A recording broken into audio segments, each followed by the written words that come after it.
Hi friends, and welcome back to my channel. It is me, Megan, and I'm here to talk about my last 5 library books.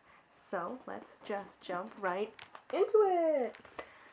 Alright, so the first book that I read was Book of Wings by Twahinda Tanya Everson. So, again, a reminder of this very beautiful cover.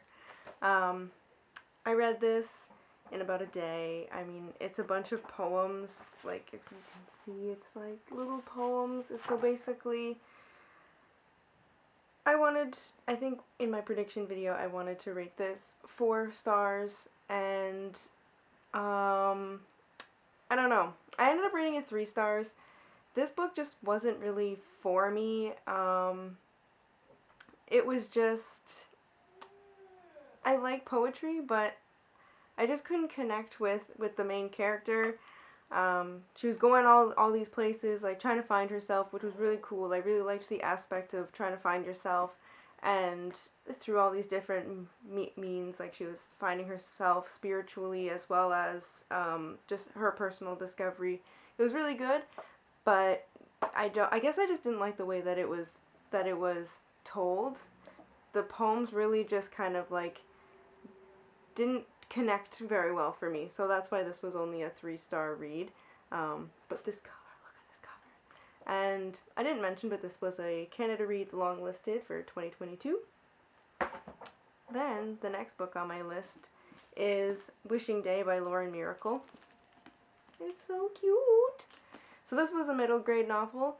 The cover still makes me so happy, but the happy cover deceives you for the sadness that is inside this book. This book tackles depression way harder than I thought it was, especially for a middle grade book. I was very surprised and taken aback by how much depression was talked about.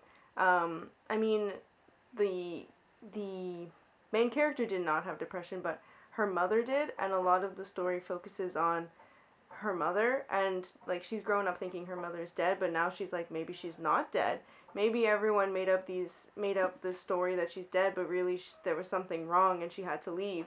So basically the premise of this is when in this small town there's magic, and on their 13th birthday, only girls on their 13th birthday, it's like 3 months after their 13th birthday, they're allowed 3 wishes. Too many threes, but so basically the main character has just turned 13, and now it's her turn to wish. So she wishes for 2 things that are kind of possible that could happen, but then obviously she wishes for her mother to return. And so that's kind of like where this story starts. And this is the first in a trilogy, so the world is starting to open, and then there are characters who are kind of, they're not developed, but like they have a purpose, but you're like, but I want to know more. And I feel like the way this ended was like the plot was just getting started as it was ending, and so I'm like, now I gotta read the second one. So I'm excited to read the second one. I'm hoping it'll be a little more joyful, but I do appreciate the topic of depression and that it's a thing.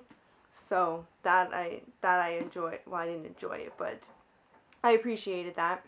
So I ended up rating this 3 stars just because I was hoping for more warm, good, feely stuff, and I didn't get all that. So that's why it's only a 3-star for me. I think I rated it 3.5 on the Storygraph. Then my next book, I read The Love Interest by Cale Dietrich. This is the one that I talked about where I was like, ooh, this looks like a cool heist novel. I did not get heist novel. I can't even speak. I'm so upset. Didn't get the heist novel that I was solely anticipating.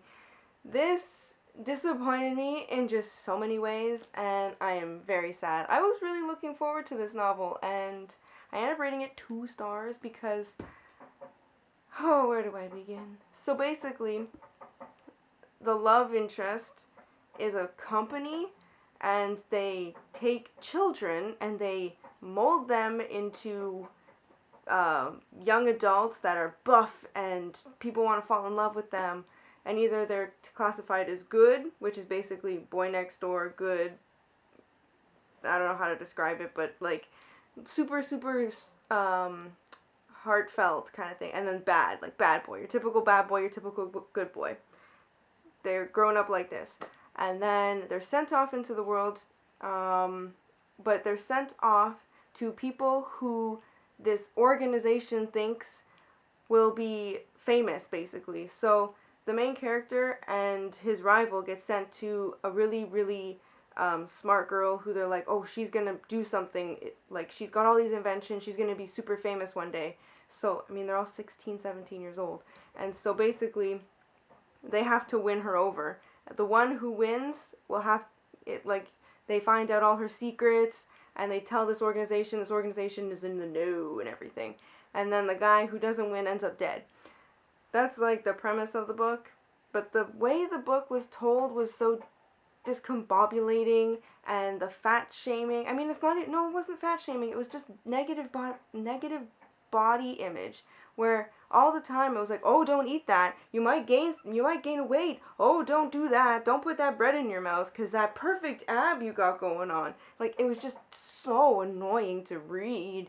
And then the whole gay baiting thing, where the main character was like, maybe I'm gay, maybe I'm not gay. And it was like, I get that the author was trying to make the main character like gay and like the hero. I get that. But it just didn't read like that.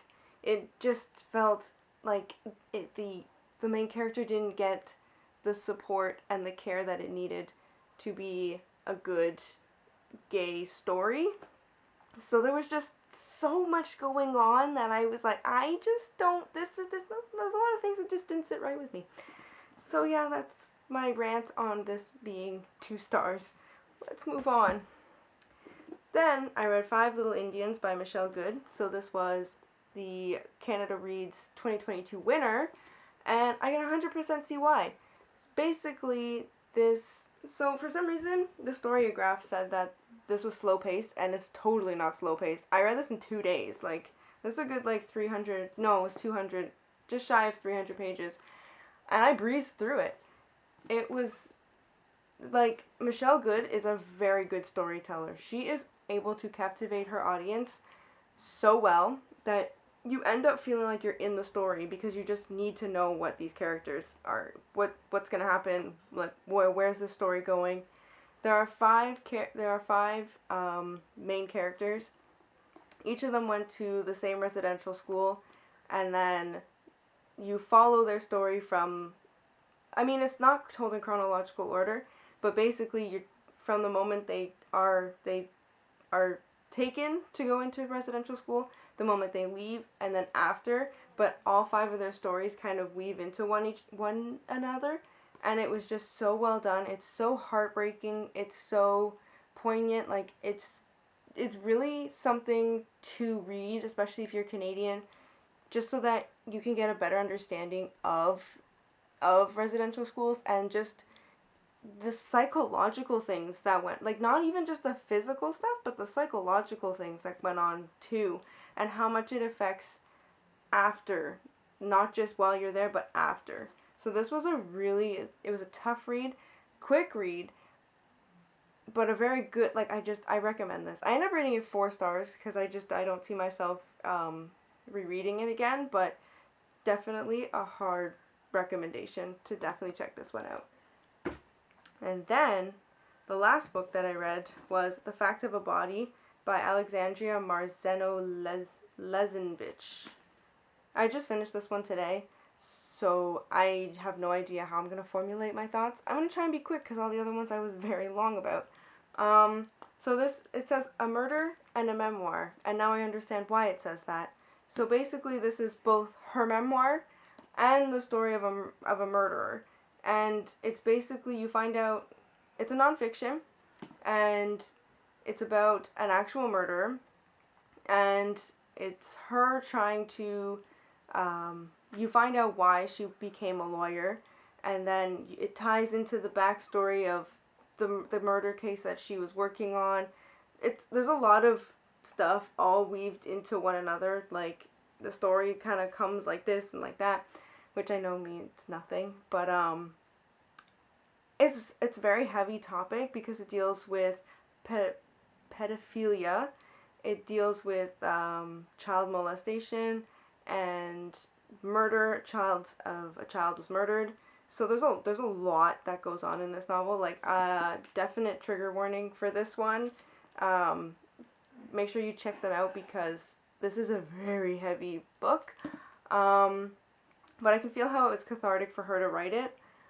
Just because she went through a lot of trauma, and I think that trauma was brought up again in the case that she was working on, and it kind of just made her open her eyes and like the author's thoughts and everything. And so that's how it kind of weaved into one another. I know I'm not explaining it properly because I'm, like I said, I just finished it today and I'm still trying to formulate my thoughts on it. I rated it 3 stars. Like I say, it's hard to get through. I wasn't a big fan of the writing. The writing was kind of like a sentence burp, a sentence burp, a sentence burp. I knew you were going to call while I was filming. And so that was this one. Yes. Do I recommend it? Maybe. But like I say, check the trigger warnings before getting into this one. Okay, so those were the last 5 library books that I read. More of them were misses than I was anticipating, but I'm hoping the next ones are going to be better, so we'll see. Until next time, like this video, comment, do your thing, subscribe, and I will see you all in my next video. So, thanks and bye guys!